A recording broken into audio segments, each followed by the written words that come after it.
ശബരിമലയിലെ സ്വർണ്ണപ്പാളി അവിടെ പണിഞ്ഞത് ചെന്നൈയിലെ ഒരു ഫാക്ടറിയിലാണ്, അമ്പത്തൂരിലെ ഒരു ഫാക്ടറിയിലാണ്. ആ ഫാക്ടറിക്ക് മുന്നിൽ ഇപ്പോൾ നമുക്കൊപ്പം മുഹമ്മദ് റഹീസ് ഉണ്ട്. അവിടെ ചെമ്പ് പാളിയാണ് എത്തിയതെന്നാണ് ആളുകൾ പറയുന്നത്.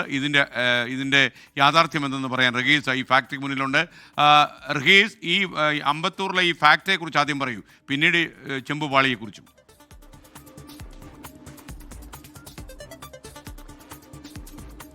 അമ്പത്തൂരിലെ ഈ സ്മാർട്ട് ക്രിയേഷൻസിന്റെ അണ്ടറിലുള്ള മന്ത്ര എന്ന ഈ ഒരു ഫാക്ടറി ഔട്ട്ലെറ്റിലാണ് ഈ സ്വർണം പൂശിയത്. അതായത് ഈ ശബരിമലയിലെ ഈ പീഠത്തിൻ്റെ ഒപ്പം തന്നെ ഈ വാതിലിൻ്റെ ഒക്കെ ഈ സ്വർണം പൂശിയത് എന്നുള്ള വിവരങ്ങളാണ് പുറത്തു വന്നത്. ആദ്യഘട്ടത്തിൽ തന്നെ നമ്മൾ ഇവരോട് ബന്ധപ്പെട്ടപ്പോൾ ഇവിടെയാണ് ഈ ഒരു പ്രക്രിയ നടന്നത് എന്നിവർ പറയുകയും ചെയ്തിരുന്നു.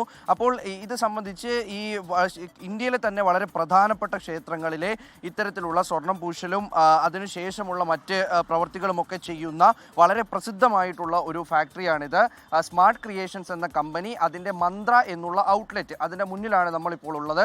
അപ്പോൾ അത്തരത്തിൽ ഈ വാതിലിന് സ്വർണം പിടിപ്പിച്ചത് ഇവിടെ വെച്ചിട്ടാണ്, സ്വർണം പൂശിയത് ഇവിടെ വെച്ചിട്ടാണ്. മാത്രമല്ല, നമ്മൾ ഈ ദൃശ്യങ്ങളിൽ കാണുന്ന ഈ ഓഫീസ് മുറിയിൽ വെച്ചിട്ടാണ് നമ്മൾ നേരത്തെ ജയറാമിനോട് സംസാരിച്ചപ്പോൾ അദ്ദേഹം പറഞ്ഞത്, ഈ മുറിയിൽ വെച്ചിട്ടാണ് ഈ പൂജയും മറ്റുമൊക്കെ നടന്നത് എന്നാണ് ജയറാം പറഞ്ഞത്. ആദ്യഘട്ടത്തിൽ അദ്ദേഹത്തിൻ്റെ വീട് എന്നുള്ള വിവരം പുറത്തു വന്നെങ്കിൽ അത് അദ്ദേഹത്തിൻ്റെ വീടല്ല, മറിച്ച് ഇതേ ഈ കാണുന്ന ഈ ഒരു മുറിക്കുള്ളിൽ വെച്ചിട്ടാണ് ആ പൂജയൊക്കെ നടന്നത്. ഉണ്ണികൃഷ്ണൻ പോറ്റിയും ഒപ്പം തന്നെ ജയറാമും വീരമണിയും പല പ്രമുഖരും അടക്കം നടത്തിയ എത്തിയ ആ ഒരു പൂജ നടന്നിട്ടുള്ളത് ഈ മുറിയിൽ വെച്ചിട്ടാണ്.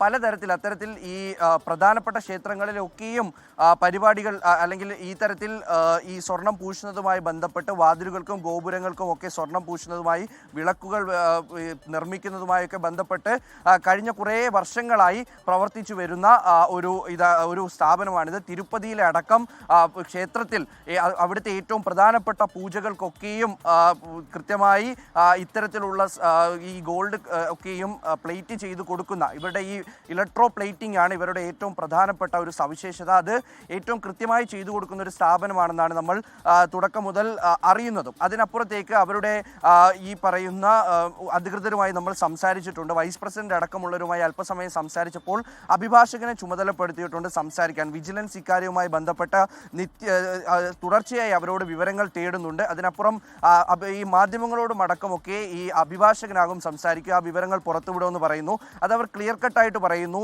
ചെമ്പ് പാളിയാണ് ഇവിടെ കൊണ്ടുവന്നത്, അല്ലാതെ സ്വർണ്ണ പാളിയല്ല, ചെമ്പ് പാളിയിലാണ് തങ്ങൾ ഈ ഇലക്ട്രോലൈറ്റ് പ്രോസസ്സ് ചെയ്തിട്ടുള്ളത്. അപ്പോൾ അത്തരത്തിലാണ് അതിൽ സ്വർണം പിടിപ്പിച്ചിട്ടുള്ളതെന്ന് പറയുന്നു. മെഴുകിൻ്റെ തൂക്കം അല്ലെങ്കിൽ ഇതിൻ്റെ തൂക്കം കുറയാനുള്ള കാരണം അത് മെഴുക് നീക്കം ചെയ്തത് കൊണ്ടാണ്. കാരണം ഇലക്ട്രോ പ്ലേറ്റിംഗ് ചെയ്യുമ്പോൾ അവിടെ മെഴുകിൻ്റെ ആവശ്യമില്ല, ആ മെഴുക് നീക്കം ചെയ്തിട്ടാണ് ഇലക്ട്രോ പ്ലേറ്റിംഗ് ചെയ്യുന്നത്.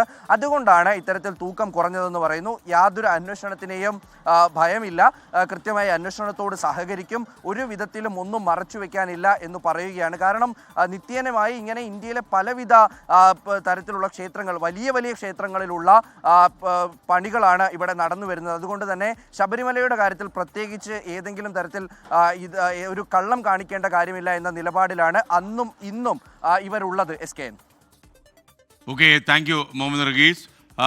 ചെന്നൈയിലെ അമ്പത്തൂരിലെ ഫാക്ടറിക്ക് മുന്നിൽ നിന്നാണ് മുഹമ്മദ് റഹീസ് തത്സമയം ചേർന്നത്. ഈ ഫാക്ടറിയിലാണ് സ്വർണ്ണപ്പാളിയിൽ, അതായത് ചെമ്പ് പാളിയിൽ സ്വർണം പൂശിയത് അല്ലെങ്കിൽ ചെമ്പ് പൂശിയത് എന്ന് വിശ്വസിക്കപ്പെടുന്നത്. ലോകത്തെവിടെയായാലും ഏത് സമയത്തും 24 വാർത്തകളും ഓഗ്മെന്റഡ് റിയാലിറ്റി പാക്കേജുകളും എക്സ്പ്ലെയിനറുകളും വിശദമായി കാണാൻ ഞങ്ങളുടെ യൂട്യൂബ് ചാനൽ നിങ്ങൾക്ക് സബ്സ്ക്രൈബ് ചെയ്യാം.